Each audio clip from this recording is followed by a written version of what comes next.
we all got born, that's why we all will grow, that's why we do mistakes, that's why we all can love, that's why we all will die, that's why we all got born, that's why we all will grow, that's why we do mistakes, that's why we all can love.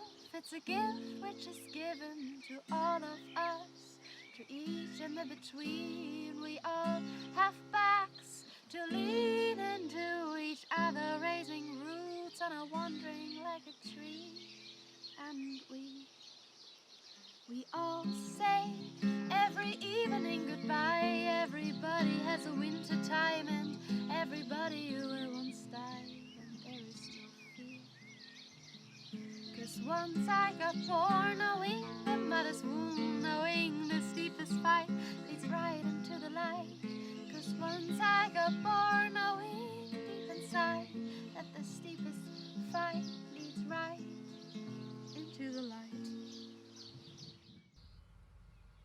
I remember reading these quotes, and it was about a butterfly, that if the butterfly doesn't have the struggle in the cocoon, then the blood doesn't get pumped around, and therefore she can't have her colours, so to fly and the strength to fly. And I remember going through my first birth with Rudy, and kind of going through some challenges that were coming up, emotional and somehow like spiritual, just kind of breaking through these, like, whoa. And then once I gave birth to Rudy, I remember this power of like women, and like this absolute gratitude. I was like, thank you to all the women that's ever given birth. And it was like such an empowering feeling. I felt like this butterfly that earned her colours, like I'd gone through such a process and like was birthed myself again as a mother in a whole other way, but with this kind of like curiosity, and like I just wanted to hug every mum in the world. I think a perfect birth is a birth where you feel empowered afterwards. This is a perfect birth, so it doesn't actually have to look like anything. You might feel some people might feel really empowered around a circle of women. Some people might feel really empowered alone. Some people might feel really empowered roaring like a lion. And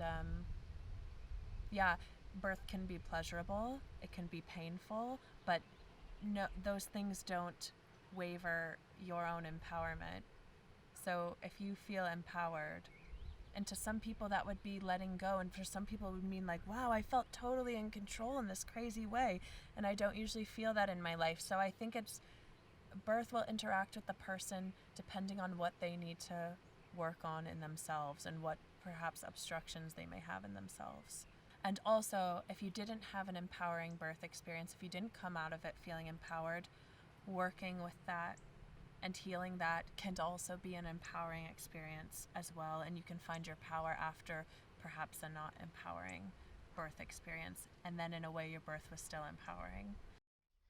I think for me, every transformation that we go through in life is birth, and has the same processes of labor, of waves, of like, where I can fight the waves or I can surrender to the waves and go through it. And also from childhood to being grown up, from grown up becoming an old woman, like my mother is going through this right now, and then again to death. So how I see birth is like a very natural aspect of life, where a woman has the opportunity to really, really, really, truly, deeply connect with her most instinctive parts of herself. And preferably, as a doula or birth keeper or midwife, you don't have to do anything. You're just there to witness her journey and to hold the space to create and protect this environment and this experience that the woman is, and the family, and if there is a partner engaged as well, to really protect that space so that she can go through that experience, and that she can receive like the different teachings that come from the birthing experience. But I deeply trust in the ability of the woman to go through this herself, and I think that is one of the most important ingredients to step into the birth space from a place of trust, from a place of love, because that is actually what makes the birth flow. Birth is this moment, it's like a vortex, but the pregnancy, and even before the pregnancy it starts, and then afterwards, and then raising children, and then your own personal identity, and it's this and it sort of the peak, the eye of the storm, or like the peak part of the vortex is the birth experience itself, but it's kind of coming in this vortex energy. And I think for me it's really being there in the pregnancy, the birth, and then right now I really like being there a little bit after too. So to really be there on that journey, so I'm not just there for the peak vortex part and then I leave. We've all been born and we'll all die. And it's a letting go. And I think birth, the woman who's giving birth, it's not her birth. I mean, she's not being born, but in a way she is. And in a way, a part of her is dying. So especially if it's the first parts of her body are dying, everything's changing, and it's this huge letting go, in a way. Letting go of the pregnancy, letting go, and then allowing this child to now, that's not just inside of you, but to now be outside in the world and be an individual. Although you're still nourishing them and they're still very connected. But we're all born and we go from this place of who knows to this earth side place. And this pregnancy point is this in-between place, I find. And then the death is also what I imagine now is that you're actually in the birth process. When a baby's being born, they're dying from that life in the womb. Maybe in a way I don't know if they're like, okay, now I'm being born. I think in a way their whole world is squeezing them out. They're leaving. And they're going from water to breathing air and a new element and colors they have never seen. I mean, it's that I imagine with death on like more of an experiential place. And, I find that the consciousness does move on.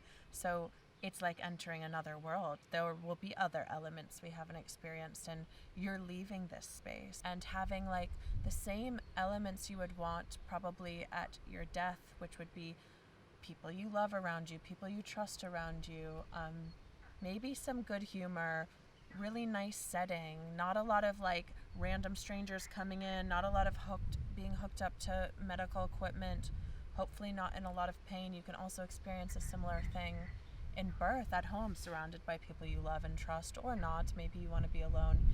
Same within the death process. In the moment, maybe you want to be alone. But that everyone's supporting you and respecting your decisions, and that this is the process that you're going through. And with birth, the maiden does die, and a part of you does die, and now you are transitioning into another point. Without death, there's no birth. And even it's maybe very simplified, but it's in a way it's the same space that opens. It's the same transition, but just in the different direction. So I see many aspects that you're going through during birth or before birth and after birth are also happening before death and after death, like this process of letting go, this process of opening, this very strong connection that you can usually feel in the room, like there is this gold in the air. That sense, that is happening at birth, but it's also present at death. And it's this veil that is so thin in these moments, and both transitions are asking for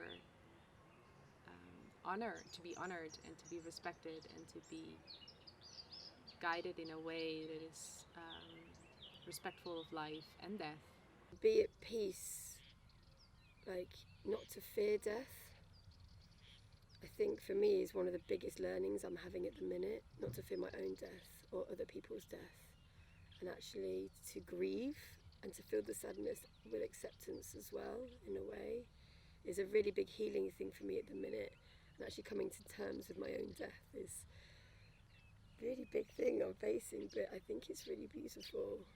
I feel alive when life is real, and I think the death and the birth space are the same, and it's a portal that opens that, and however you want to understand this is fine. This is my understanding of it through visceral experience and tangible experience as well, which is a vortex opens, a soul is either leaving or coming, and it's that vortex is open, and it's that you'll feel that same energy probably in the room where someone's dying, and nature will also react to that. I've noticed when I'm at a birth or at someone's house who's in labor, the dog knows.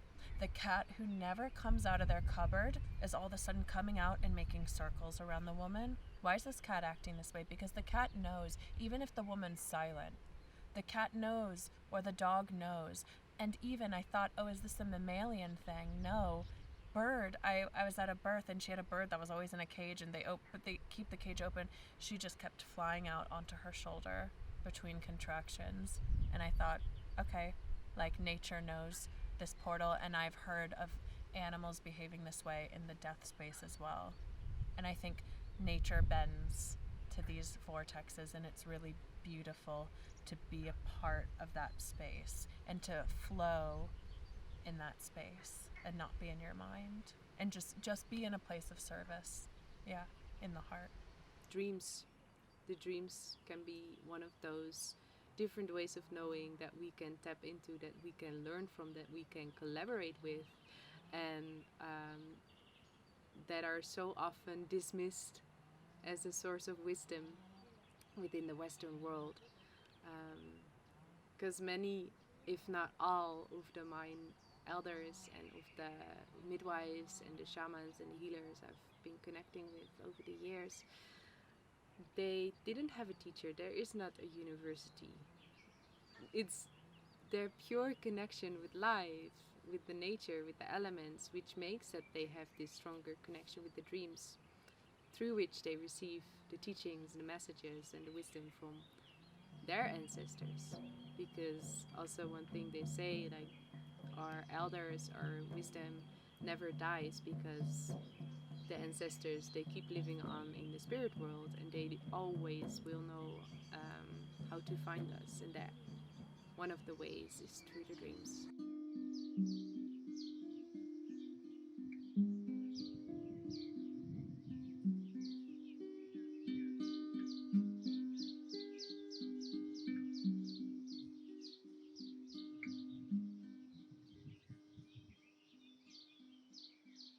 With the waves on the sand, with a boat hitting another shore, I witnessed those sailors long